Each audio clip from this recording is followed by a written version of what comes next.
Kung hindi mo kaibigan ang lalak, araw-araw hindi mo maaalam ang dahas sa daan at tinaak mo. Salamat ka't manhimla ang mga pamo. Huwag kang lilimon, makirot ang tinda. Sa ito man ang iparot na dalaga, iwan ang kapal sa iba. Huwag kang lilimon, huwag kang lilimon, huwag kang lilimon. Kaya na, subukan niyo yung adobo reset ni nanay. O, Tom, sarap paghanap ng trabaho mo. Buti naman. Ano ba yung mantika lang yung ito? May matutuluyan ka na ba? May apartamento ka na. Lati. Sa ngayon, pero makahanap din yan. Pansamantala, dito muna siya sa bahay ni Papa. Sana ano? Padaan ako sa Kalito ng isang araw. Webis ata yun. Ngayon pa traffic doon, Tom. Kaya nga di ako pupunta doon eh.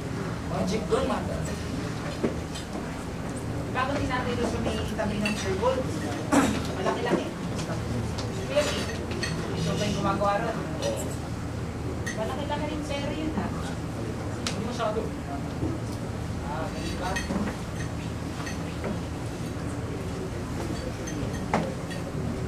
Mahal ka mo sa next season. Yan na naman. Hindi sa matamis. Ginigaling lang sa pagkain. Kaya sarap na tutulong sa adobo. Kumain ka na. Sige, subuhan ko lang sa pera. Well, sumakaling sa dali ni Papa. Ano siya? Medyo normal naman. Parang wala nang nangyari. Sabi nga ni Doc Info, masakit talaga ang cancer sa atay. Yung pinagsimula ng cancer ko. Pero yun, masama Jetta. Alam mo naman yung si Papa, naalala niyo naman si Papa na hilig sa alcohol kahit sa umaga. Oo nga. Naman niya lang yung mga sintomas niya. Hindi pa siya nagpapakonsulta, di mang buwan makatapos. Hindi mo siya tumitigil niya sa kainan niya. Tinisisi na. Oo, tsaka di papaawat. Tapos di pa nagtatrabaho, kailangan makainom.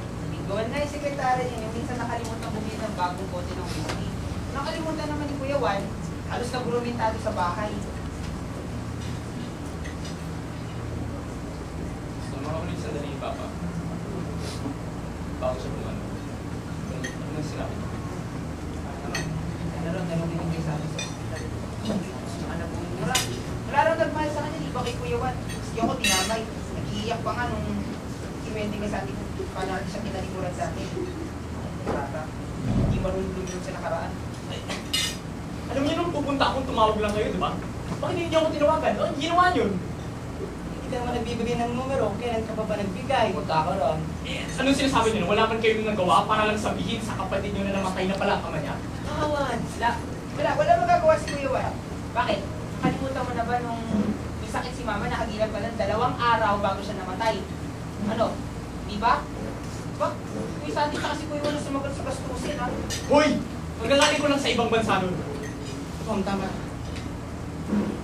Kasi nga, masyado kasi maraming pamilyang pinakain.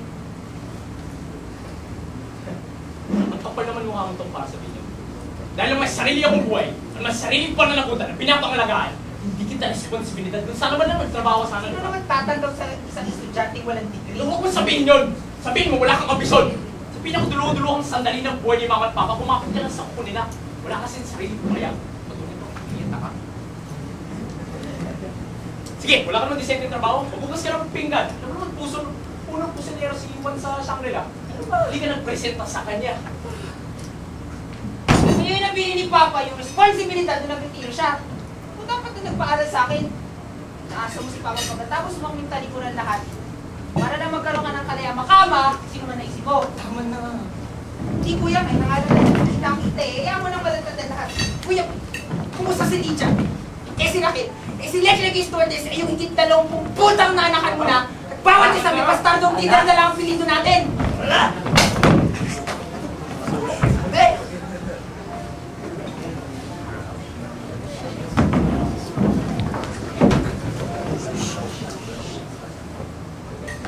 Anong bentong ko ito? Tum! Punyeta! Pwede pa kaya punta natin? Labas!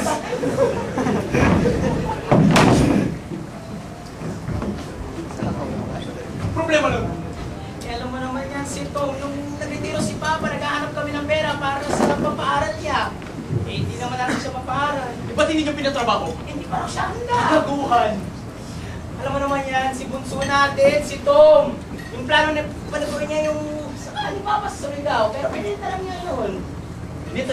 Ba't hindi niyo sinabi sa akin? Hindi pwede kumain ng alam tayo. Eh, hindi mo niyo kumulang nalalakot ako sa buhay niyo, tapos parurusahan niyo ako!